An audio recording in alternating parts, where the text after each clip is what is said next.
لو مش بتقولها، سؤال جميل جدا، لو انا مش بقول اذكار في يومي هل عادي ولا مش عادي؟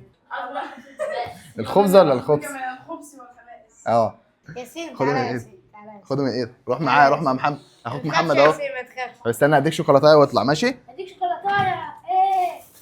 طب لو سيدنا نوح ما كانش صنع سفينه ما كناش هنعرف ان حاجه اسمها سفينه اصلا. ده ربنا اللي اوحى لسيدنا نوح ان هو يصنع الايه؟ يصنع السفينه.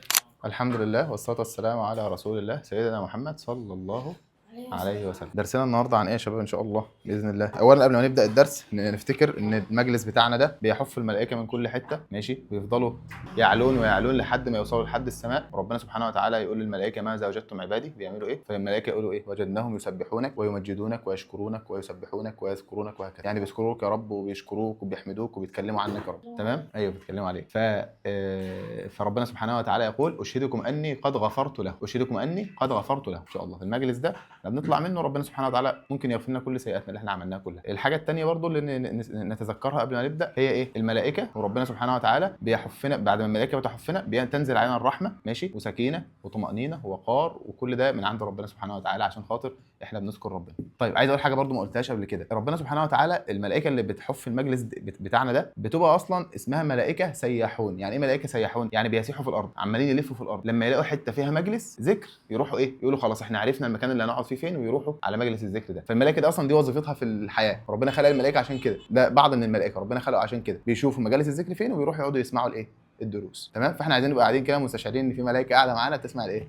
بتسمع الدرس. وممكن يكون في جن كمان بيسمع الايه؟ بيسمع الدرس كمان معانا، جن مسلم قاعد بيسمع الدرس وبيستفيد منه. فربنا رب ينفعنا كده ويعلمنا ما ينفعنا وينفعنا بما يعلمنا. اول حاجه كمان برضو صلوا على النبي. احسن الناس مين؟ هم اللي بيستفيدوا من الدروس، بيحضروا الدروس، دول احسن الناس. يعني انتوا كده كل واحد جواه كده يبقى شايف ان هو احسن واحد، انت احسن حد عند ربنا دلوقتي، لان انت بتتعلم دين ربنا. في غيرنا كتير قوي دلوقتي يا شباب ما بيتعلمش حاجه، صح ولا لا؟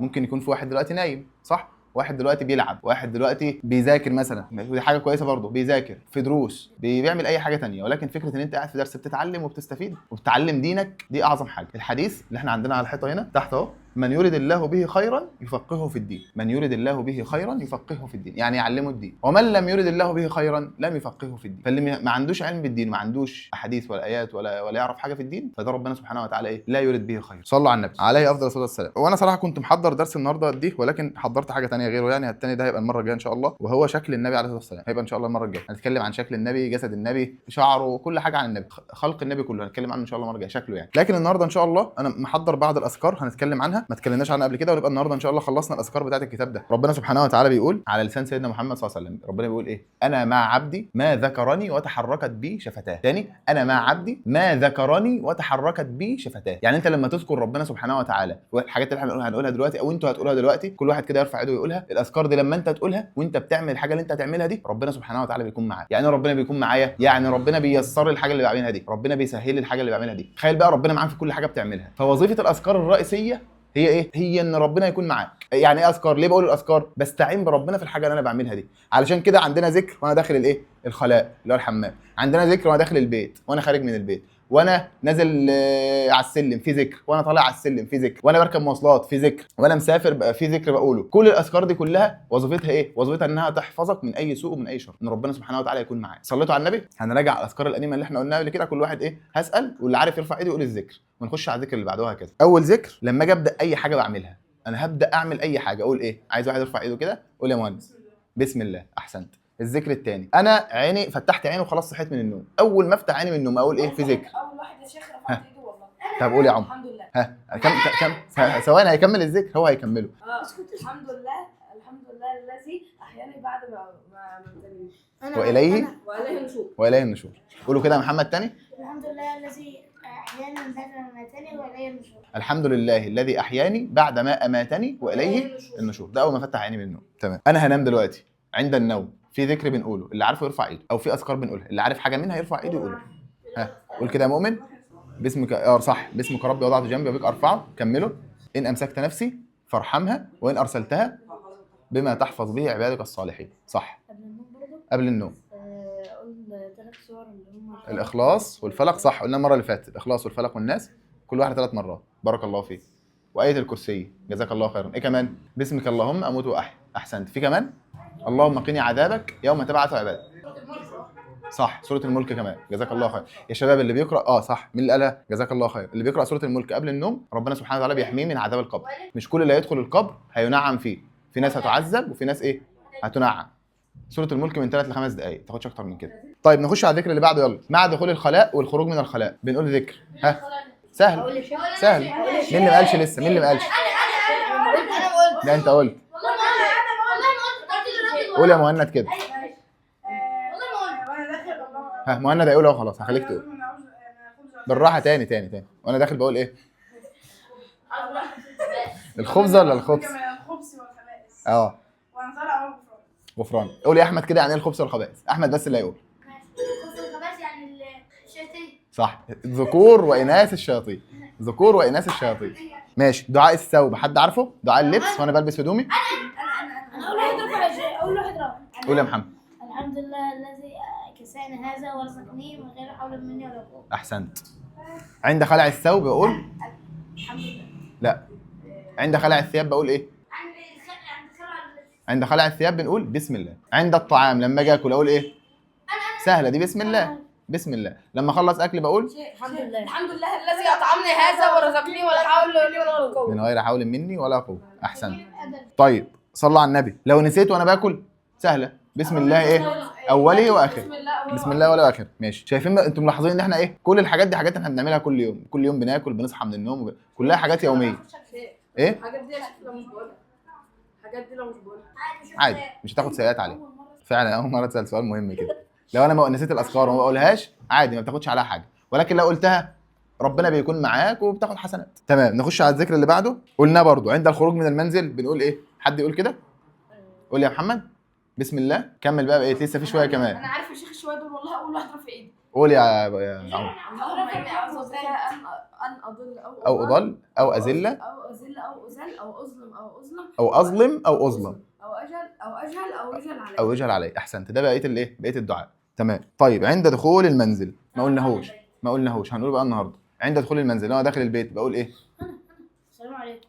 السلام عليكم ورحمه الله. صح. في دعاء بقى بنقول قبلها، حد عارفه؟ كده يا شيخ من قبل اول كلمه. اللهم اني اسالك خير المولج وخير الايه؟ المخرج. بسم الله ولجنا وبسم الله خرجنا وعلى الله ربنا توكلنا. اللهم اني اسالك خير المولج وخير المخرج. يعني ايه خير المولج وخير المخرج؟ خير المولج يعني خير الدخول، وخير المخرج يعني خير الايه؟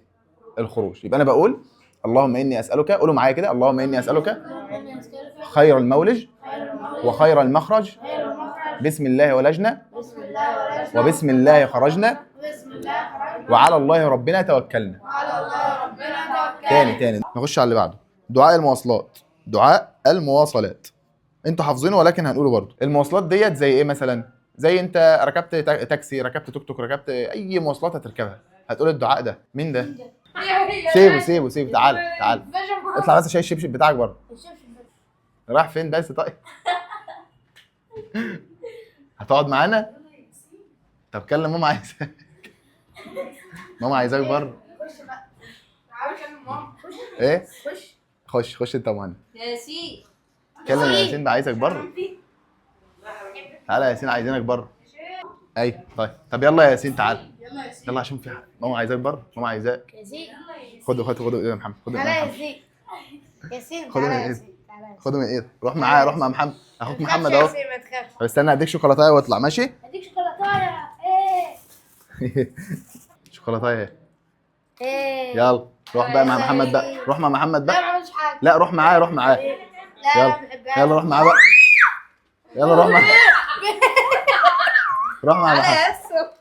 يلا مع السلامه يا ياسين. بهدلت الدنيا يا ياسين. الله يهديك يا ياسين. طيب يا شباب صلوا على النبي. في الحاله اللي زي ديت لما يدخل واحد مثلا انت شايف ان هو تعبان عقليا او عقله تعبان او كده، ومش عارف يميز الصح من الغلط ولا عارف يميز اي حاجه، احنا بنكلمه ما بيردش علينا، ما بيتكلمش. لما يحصل حاجه زي كده او تشوف حاجه زي كده بنقول الدعاء. في دعاء بنقول الحمد لله الذي عافاني مما ابتلى به غيري وفضلني على كثير ممن خلق تفضيلا. ربنا سبحانه وتعالى ميزنا كلنا بلا استثناء. اللي قاعدين كلهم الحمد لله عندهم عقل بيميزوا بيه، بيفكروا بيه، وعارف الصح من الغلط. لكن لما يبقى واحد زي ده قدامك تحمد ربنا 100,000 مره ان ربنا ما خلاكش زيه.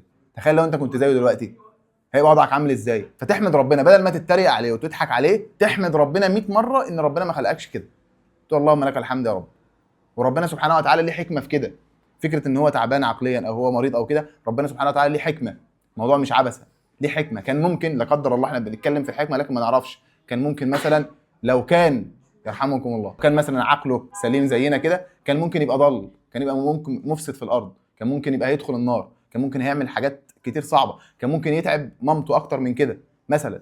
والحاجه الثانيه كمان ان هي صبرها عليه بتاخد عليه اجر كبير جدا عند ربنا سبحانه وتعالى، بل ممكن يوصل ان هي لو صبرت عليه وعلمته وفضلت معاه وتعبت معاه التعب ده كله، يكون التعب ده كله في ميزان حسناتها وده اللي دخلها الجنه. متخيلين؟ يعني ممكن ده اللي دخلها الجنه بعد ايه؟ بعد طبعا الصلاه بتاعتها والعبادات بتاعتها الطبيعيه، ولكن العمل ده ممكن يبقى هو ده اللي ايه؟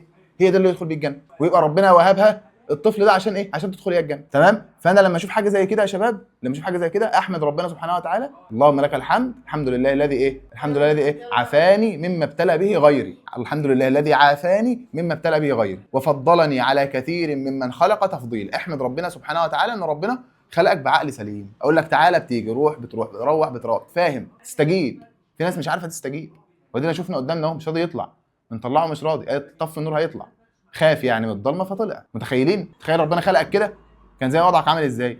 فالحمد لله. فاوعى ان انت تتريق او يبقى جواك تريقه او يبقى جواك ان انا ايه، ان انا احسن منه. يبقى انت جواك احسن منه ولكن بتحمد ربنا، الحمد لله انا مش كده. احنا الحكمه بتاعت الموضوع اللي ربنا علمها لنا دلوقتي، ربنا اتعلمنا درس، هو دخل بيعلمنا بيقول لنا احمدوا ربنا ان انتوا عندكم نعمه مش عند ايه؟ مش عند غيرك. دي حكمه من عند ربنا، رساله ربنا بعتها لنا واحنا قاعدين دلوقتي. صح ولا لا؟ بنقول الدعاء بتاع ركوب المواصلات، بنقول ايه؟ بسم الله، الحمد لله، سبحان الذي سخر لنا هذا وما كنا له مقرنين وإنا إلى ربنا لمنقلبون. عارفينه صح؟ شغال في اسانسير على طول، تطلع وتنزل تلاقيه شغال. هسأل سؤال بقى، يعني ايه سبحان الذي سخر لنا هذا وما كنا له مقرنين؟ مقرنين يعني ايه؟ يعني ايه مقرنين؟ قبل كده انا هسهلها لك اهو، هسهلها لك اهو. قبل كده كانت وسيله المواصلات الاساسيه كانت الايه؟ الخيل، وايه كمان؟ والجمل، وايه كمان مثلا؟ والحمار. طيب والناقه صح، مين اللي سخرها للانسان وذللها للانسان ان هو يركب عليها يسافر بيها ويروح ويجي؟ ربنا سبحانه وتعالى. مش ممكن كنت تيجي تركب عليها تيجي جايه ورفصاك موقعك؟ مش بتحصل؟ تيجي تركب على الحمار يقول لك ما تركبش عليها يرفصك يوقعك. طب مين اللي خلى الناقه او الجمل او الحصان تركب عليه وتجري بيه مسافات ويوديك الاماكن انت رايحها من غير ما يقول لك لا مش رايح بيك المشوار ده؟ بنقول وما كنا له مقرنين، اي قادرين على ان نذلل هذه الدواب ان احنا نستخدمها. ربنا سبحانه وتعالى هو اللي ذلل الدواب دي لينا ان احنا نستخدمها. طب والعربيات، مين اللي وصل الانسان فكره ان هو يخترع عربيه؟ ربنا. وانت لما اخترعت العربيه يا انسان اخترعتها منين اصلا؟ ما انت اخترعتها لما شفت الحصان او شفت الحمار او شفت الجمل، انت شفتهم باربع رجول فرحت عملت عربيه باربع عجلات، صح ولا لا؟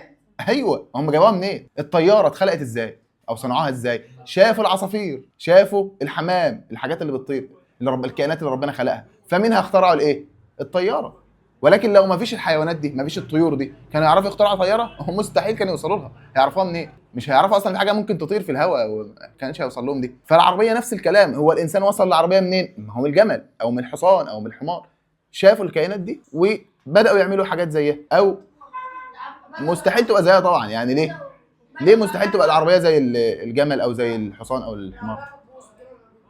دي الحاجه الاولانيه. الحاجه الثانيه ايه؟ ان الجمل او الناقه بتخلف، بتجيب ناقه ثانيه، والحصان بيجيب ايه؟ حصان ثاني وثالث ورابع وعاشر، لكن العربيه ما بتخلفش. فاهمني؟ فدي ميزه برضه، ميزه في الكائنات اللي ربنا سبحانه وتعالى خلقها عن الحاجات اللي الانسان ايه؟ بيصنعها. طيب صلوا على النبي. وان كان صناعه العربيه او صناعه الطيارات او صناعه الحاجات دي كلها حاجات جميله جدا والانسان يبقى فرحان بيها ومبسوط بيها ويحمد ربنا ان ربنا وفقه انه ايه؟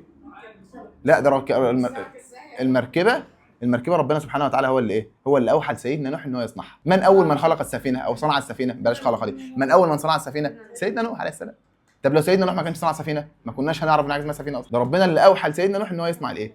يصنع السفينه. الغواصه من السمك اللي تحت الميه. وان الى ربنا لمنقلبون يعني ايه؟ يعني راجعون. لا، وان ربنا منقلبون اي راجعون. منقلبون اي راجعون. مقرنين يعني ايه؟ قادرين. ومنقلبون اي راجعون. منقلبون يعني ايه؟ راجعون. اخر ذكر معانا، صلوا على النبي عليه افضل الصلاه والسلام. اخر ذكر معانا هو دخول المسجد والخروج من المسجد. دخول المسجد والخروج من المسجد. في ذكر بنقوله ايه هو بقى؟ وانت داخل المسجد بنقول بسم الله، اللهم صل على محمد عليه افضل الصلاه والسلام. والذكر اهو اللهم افتح لي ابواب رحمتك. اللهم افتح لي ابواب رحمتك. يبقى انا داخل المسجد اللهم افتح لي ابواب رحمتك، وانا خارج من المسجد بقول ايه؟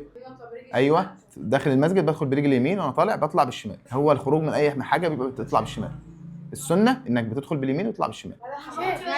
ما عدا الحمام جزاك الله خيرا، ما عدا الخلاء. ما عدا الخلاء الحمام بتخش بالشمال وتطلع باليمين. سنه، احنا قلنا دي سنه. يعني ايه سنه؟ النبي بيعملها فاحنا بنقلد النبي زي ما الرسول، زي ما ربنا قال لنا في القران. واحنا بنسمع الاحاديث دي ونتعلمها ليه؟ ربنا بيقول في القران ايه؟ لقد كان لكم في رسول الله اسوه حسنه لمن كان يرجو الله واليوم الاخر. يعني الرسول قدوه لينا، اللي بيقلده وبيعمل زي النبي عليه الصلاه والسلام ده ان شاء الله ايه؟ هيدخل الجنه. لان هو ده اول واحد هيدخل الجنه، النبي عليه الصلاه والسلام. اول ما ندخل الجنه هو سيدنا محمد. يخبط على الباب فيفتح له مالك خازن الايه؟ مالك ولا رضوان؟ رضوان تقريبا. رضوان ملك الجنه او خازن الجنه. هيفتح له الباب فيقول له من؟ هيقول له انا محمد. فيقول له امرت الا افتح الا لك، امرت الا افتح لاحد الا انت، انت اول واحد يدخل الجنه. فيفتح له الباب فيدخل سيدنا محمد صلى الله عليه وسلم. عشان كده بقول ايه بقى؟ اللي هيتبع النبي ويسمع كلام النبي ده في الجنه ولا في النار؟ في الجنه. ففي واحد بقى مثلا يقول لك ايه ده مش لازم اربي دقني، مش لازم اعمل مش عارف ايه. يا حبيبي مفيش حاجه اسمها مش لازم، النبي كان بيعمل كده. النبي عليه الصلاه والسلام كان بيعمل كده. وانت بتقول عايز ادخل الجنه فاعمل زي النبي. ما تقعدش بقى تقول لي مش لازم، اصل في ناس بتقول انها عادي مش حرام، اصل العلماء اختلفوا. واحد مثلا ايه تقول له مثلا الاغاني حرام يقول لك ايه بس في علماء قالوا ان الاغاني حلال. يا ابني النبي قال ان الاغاني حرام، خلاص اسمع الكلام وامتثل لامر الله. ما تقعدش بقى تقول اصل في ناس قالت انها اصل الموسيقى بس اللي حرام انما الاغاني عادي. ما تقعدش بقى ايه تجادل وتتكلم في الحاجات دي. هو النبي قال ان الاغاني حرام، خلاص يبقى حرام وخلص الموضوع على نفسك. ليه؟ لان النبي ربنا قال لنا ان هو اول واحد يدخل الجنه، فلو اتبعته هدخل الجنه ولا هخش النار؟ هدخل الجنه ان شاء الله. فاتبع النبي. عند الخروج من المسجد احنا قلنا الذكر بتاع الدخول يا ابراهيم، قلنا ذكر الدخول صح؟ ايه هو بقى؟ اللهم افتح لي ابواب ايه؟ رحمتك. وانا خارج بقى بقول اللهم اني اسالك من فضلك، اللهم اني اسالك من فضلك. بسال ربنا من فضله وانا طالع، من فضله بقى في مذاكرتي في امتحاناتي في شغلي في اي حاجه، ربنا بقى يفتح لك وايه ويعطيك من فضله. طيب كفايه كده، هنكتفي بهذا القدر. ماشي، سبحانك اللهم وبحمدك اشهد ان لا اله الا انت استغفرك واتوب اليك.